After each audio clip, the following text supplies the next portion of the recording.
India versus south Africa టూర్‌లో భాగంగా ఇప్పుడు కథ క్లైమాక్స్‌కి వచ్చింది. టెస్ట్ సిరీస్‌లో ప్రోటియాస్ డామినెన్స్ చూపించిన తర్వాత ఓడిఐ సిరీస్‌లో ఇండియన్ టీమ్ 2-1తో సిరీస్‌ని సొంతం చేసుకొని తామేంటో చూపించారు.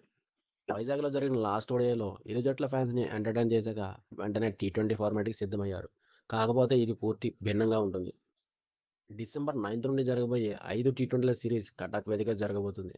ఇది 2026 ఐసీసీ టీ20 వరల్డ్ కప్‌కు ముందు తమ ఇరు జట్ల స్ట్రెంగ్త్‌ని పరీక్షించుకోవడానికి దొరికిన మంచి అవకాశం. ముందుగా సిరీస్ స్టాట్స్ చూడాలంటే ఇండియాకి టీ20 ఫార్మాట్లో సౌత్ ఆఫ్రికా పైన మంచి రికార్డ్స్ అయితే ఉన్నాయి. ఇప్పటివరకు ఆడిన 31 టీ20 మ్యాచెస్లో 18 ఇండియా గెలిచింది. సౌత్ ఆఫ్రికా 12 మాత్రం గెలవగలిగింది. ఇది టీమిండియాకు ఉన్న బిగ్గెస్ట్ అడ్వాంటేజ్ కావచ్చు. రీసెంట్గా మన టీ20 ఫామ్ చాలా బాగుంది. ఈ ఫార్మాట్కి హార్దిక్ పాండ్యా అయితే ఎంట్రీ ఇవ్వనున్నాడు. ఏషియా కప్లో ఇంజురీ వల్ల ఆటకు దూరమైన హార్దిక్ పాండ్యా రీసెంట్గా డొమెస్టిక్ క్రికెట్లో బరోడా తరపున 42 బాల్స్లో 77 రన్స్ కొట్టి తన అగ్రెసివ్ ఫిట్నెస్ని కంప్లీట్గా నిరూపించుకున్నాడు. సో తను టీంలోకి రావడం బ్యాటింగ్ కోసమే కాదు, అతని డెత్ బౌలింగ్, లీడర్షిప్ మరియు టీ20 సక్సెస్కి కావాల్సిన ఇర్రీప్లేసబుల్ టీం బ్యాలెన్స్ని సెట్ చేయడానికి చాలా ఇంపార్టెంట్. అదేవిధంగా నెక్ ఇంజరీ వల్ల last test and complete ODI సిరీస్ని మిస్ అయిన శుభ్మన్ గిల్ వైఎస్ కెప్టెన్గా మళ్ళీ ఎంట్రీ ఇవ్వబోతున్నాడు. హెడ్ కోచ్ గౌతమ్ గంభీర్ గిల్ ఇప్పుడు ఫుల్గా ఫిట్గా ఉన్నారని అండ్ ఫీల్డ్లో దూకుడు చూపించడానికి రెడీగా ఉన్నారని కన్ఫర్మ్ చేశారు. గిల్ అందుబాటులోకి రావడంతో ఇండియాకి ఒక ఆల్ ఫార్మాట్ స్టార్ దొరికినట్టే. అతని అటాకింగ్ ఓపెనింగ్ స్టైల్ టీ20 ఫార్మాట్కి చాలా బాగుంటుంది. సూర్యకుమార్ యాదవ్ లాంటి వాళ్ళతో కలిసి అతను చేసే బ్యాటింగ్ చూడడానికి చాలా బాగుంటుంది. వెదర్ అండ్ పిచ్ కండిషన్ వస్తే రేపటి మ్యాచ్ బారాబతి స్టేడియం కర్టక్లో జరగనుంది. అక్కడి పిచ్ కండిషన్ చాలా ఇంపార్టెంట్. ఈసారి అక్కడ కొత్త రెడ్ సాయిల్ పిచ్ని తయారు చేశారు. ఇది అక్కడ ట్రెడిషనల్ బ్లాక్ సాయిల్ కంటే డిఫరెంట్గా ఉంటుంది. రిపోర్ట్స్ ప్రకారం రెడ్ సాయిల్ పిచ్పై మంచి పేస్ అండ్ బౌన్స్ వస్తుంది. సో హై స్కోరింగ్ కంటెస్ట్ని ఎక్స్పెక్ట్ చేయొచ్చు.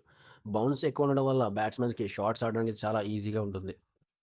కానీ ఇక్కడ డ్యూ ఫ్యాక్టర్ చాలా పెద్ద రోల్ ప్లే చేయనుంది. ఈవినింగ్ టైంలో మంచు ఎక్కువ పడడం వల్ల సెకండ్ ఇన్నింగ్స్లో బౌలింగ్ చేయడానికి చాలా కష్టం అవుతుంది. అందుకే టాస్ గెలిచిన కెప్టెన్ ఫస్ట్ బౌలింగ్ని సెలెక్ట్ చేయడానికి ఇంట్రెస్ట్ చూపిస్తారని చెప్పొచ్చు. ఫస్ట్ టీ20 మ్యాచ్ కోసం ఎక్స్పెక్టెడ్ ప్లేయింగ్ లెవెన్ చూస్తే ఇండియా ఈ సిరీస్ని ఎక్స్పెరిమెంటేషన్తో కాకుండా స్ట్రాంగ్ కాంబినేషన్తో బరిలోకి దిగనుంది.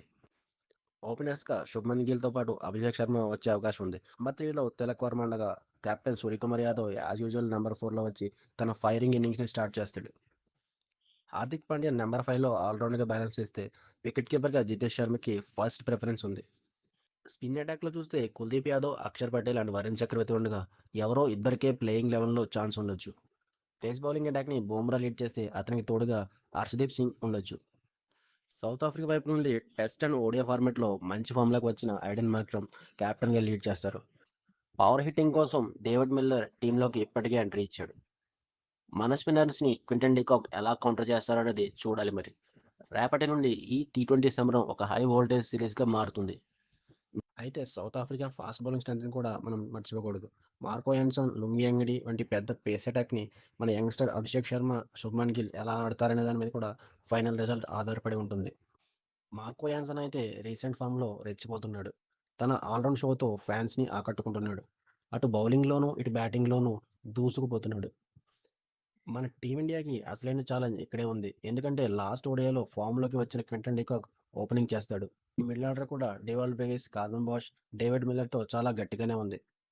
ఫైనల్‌గా చూస్తే మన టీమిండియాకి ఇది ఒక పెద్ద యుద్ధమే అని చెప్పొచ్చు. ఈ బ్యాటిల్‌ని మన యంగ్ టీమిండియా ఎలా ఫేస్ చేస్తారో రేపు చూద్దాం. అప్పటి వరకు bye bye. Thanks for watching.